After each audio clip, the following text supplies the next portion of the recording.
Natatakbo raw siya sa susunod na eleksyon. Inanunsyo ni Vice President Sara Duterte, natatakbo raw siya sa susunod na eleksyon. Pero hindi malinaw kung para sa aling posisyon lalo sa 2028 pa matatapos ang kanyang termino bilang vice-presidente. Nakatutok si Jandy Esteban ng GMA Regional TV, 1 Mindanao. Plano sa politika ang isa sa mga inilahad ni Vice President at DepEd Secretary Sara Duterte sa kanyang pagbisita ngayong araw sa Barangay Bagugalyara sa Davao City. Sa kanyang talumpati, inilahad ni Inday Sara na tatakbo siya sa susunod na eleksyon. Kalihog ko ako ang igsuon, si Mayor Baste o ako ang maguwag, si Congressman Pulong, nagsulti sila, di sila magagan. Basi, di sila magagan sa sunod na eleksyon. So mula na ako din sa inyo nga, kay ngampanya ko sa inyo nga, kay gagan ko sa sunod na eleksyon. Hindi binanggit ni Duterte kung para sa anong posisyon ang kanyang tatakbuhan. Pero ang susunod na eleksyon ay sa 2025 para sa mga senador, kongresista at mga lokal na opisyal. Matatapos naman ang kanyang termino bilang bise sa 2028. Sinusubukan naming klaruhin sa tanggapan ng vice-presidente ang kanyang pahayag. Inihayag din ni Duterte ang kanyang Okay, dito muna tayo nun. Dito muna tayo. Guessing game starts today. Ano sa tingin nyo ang tatakbuhan niyang posisyon? The other question is, ito rin yung naisip ko isa. Bilang siya isang vice president, pwede rin po siyang tumakbo by 2025. No? Pwede siyang bumalik as mayor. Kasi kung hindi natatakbo si Baste, so totoo nga yung chismis nung nasa Davao ako. Diba? Totoo yung chismis. Pero kung ano man yung chismis na yun, hindi ko nasasabihin kung sino yung potentially tatakbo na next mayor. Kasi yan, gaya niyan, sinabi na ni VP Sara. I was just waiting for that If there's any, announcement na hindi natatakbo or tatakbo kung sino man, diba? Pero syempre, akin na lang yan. It's actually an open secret within Davao City na hindi ko nasagap yung balitang hindi natatakbo si Mayor Baste. Ang nasagap ko, may tatakbo at magbabalik Davao. No? Ngayon ang tanong, sino ang magbabalik Davao City Mayor? Diba? Naka na lang yun. Siyempre, hindi ko sabihin sa inyo. Hayaan na natin ng mga media outlet ang magsabi niyan. Ayoko naman i-preempt. Malay mo, mali pala yung nasagap ko, di ba? Na balita sa Davao. Pero yes, at least ngayon confirm na, na hindi natatakbo si Mayor Baste sa 2025. And sinasabi rin na hindi rin tatakbo si Congressman Pulong. Pero si VP Sara tatakbo. Una, kailan siya tatakbo? 2025 or 2028? Pangalawa, pwede rin natin isipin na pwede siyang bumalik as mayor ng Davao City. Diba? Pwede yun. Pwede rin sa 2028, sure na, natatakbo siya for a higher post. I don't think na she's going to stay as a vice president of the Philippines. Mas naniniwala ako na if she's going to run for 2028, it will be for presidential election. And if that happens, may iiyak talaga. Sure yan. Sure yan. Sabi ko nga, while I was, again, going back sa kwentuhan namin nila Tita A kagabi. Pag tinapatan ni Aiden, even if the survey says right now na umos si Aiden ng about 2% against kay VP Sara or less, pagdating ng eleksyon, mag-iiba ang ihip ng hangin yan. For now, less ang interest ng mga tao to get into, answering surveys and all that. Pero pagdating ng mas maniniwala ako, hindi ko sinasabing hindi credible ha. Ang sinasabi ko lang, mag-iiba ang ihip ng hangin by the time na pumasok ang 2028. Okay? Actually, 2027 pa lang mag-iiba na ihip ng hangin. Marami ako nakita that even if they're supporting Raffy Tulfo now, when it comes to the executive department, they're not going to support Raffy Tulfo. They're going to lean towards VP Sara. And mind you, between Mindanao and Visayas, okay, malakas na malakas dyan si VP Sara. Bakit? Pride nilang isang gaya ni VP Sara. Sabi ko nga sa mga napag-uusapan simulang naging presidente si PRRD. Okay? Nagkaroon ng malaking development ang Visayas at saka ang Mindanao. Nabigyan sila ng spotlight. Nabigyan sila ng importansya.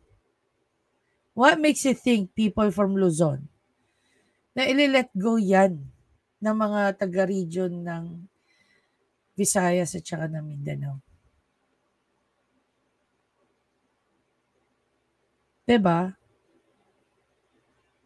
Kahapon nga pinag-uusapan yung tungkol sa mga development sa Davao City. During sa pagiging congressman ni Pulong Duterte. Guys, you have no idea. Meron doon sa subdivision namin. Meron isang maliit na, what do you call that? Na bridge. Hindi naman maliit. No? It's, for me, maliit siya. So, typical na nakikita natin dito. Yung bridge na yon, ilan months pa lang yun. Sabi nga nung boyfriend ng ate ko, sa Davao daw guys, hindi tumatagal ng 1 taon ang construction. Maliit o malaki, mabilis yang natatapos. Yung boyfriend ng ate ko, siya? Tawag dito, they're from Zamboanga. Meron daw kinoconstruct doon na hanggang ngayon, kinoconstruct pa rin. Natapos na daw, nauna pa daw yan sa Coastal Road. Buti pa raw yung Coastal Road, natapos na, pinakikinabangan na ng mga taga Davao. Sila doon sa Zamboanga, doon sa somewhere in Zamboanga, taon na binilang kinoconstruct pa rin. Ganun po kabilis sa Davao. I don't know if you're familiar dun sa joke ng isang taxi driver at saka isang foreign, what do you call that?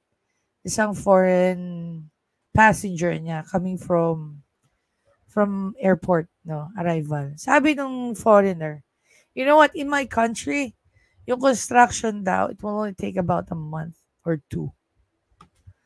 Tapos bumabaybay sila sa may Mandaluyong. Sabi ng taxi driver, nung napatapat sila sa may what do you call that? Mega Mall. Sabi niya doon sa passenger, nung dumaan daw siya doon sa lugar na yon, wala pa raw yun. Ngayon na bumalik siya, nakita niya na ayan na, constructed na. Ganun daw kabilis ang construction ng Maynila. Siyempre, alam naman natin hindi yan totoo. Anyhow, so, yun nga. Kini-question kasi, as you all know, may issue ngayon si Pulong about sa 51 billion fund daw niya during sa termino ni PRRD. Marami pong naging project sa loob ng Davao as far as, Davao is concerned. Yun ang alam ko.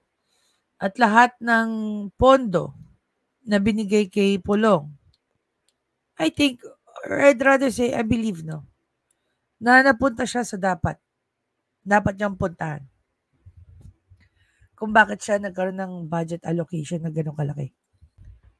Gaya nga guys ng issue na pinupukol sa kanila magkapatid na Duterte. Kung marirecall nyo, di ba, inano si VP Sara ng mga makabayad block tungkol sa 125 million niya na confidential fund. Ang sabi ni Brosas, wala daw siyang may papakita na magpapatunay na winaldas lang ni VP Sara yung pera. Now, ngayon, ang pinupukol nila kay Pulong, yung 51 billion daw.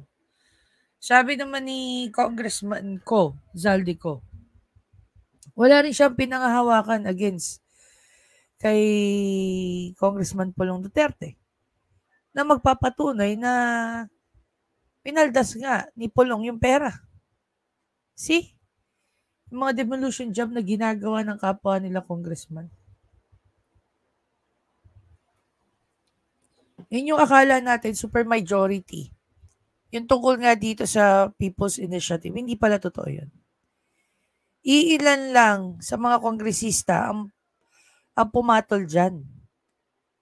Even yung nasa admin side na kongresista, marami din pala yan na hindi nag-a-agree dyan. Ngayon, binubuko na ni Senator Amy na ang nagpo-push daw ng People's Initiative na yan, nakaliwat kanan na may mga padulas. Ang inaano nila dyan, di ba si Senator Amy nga yung naglabas ng resolution patungkol dyan sa People's Initiative. So based on their initial investigation, lumalabas na may alam dito.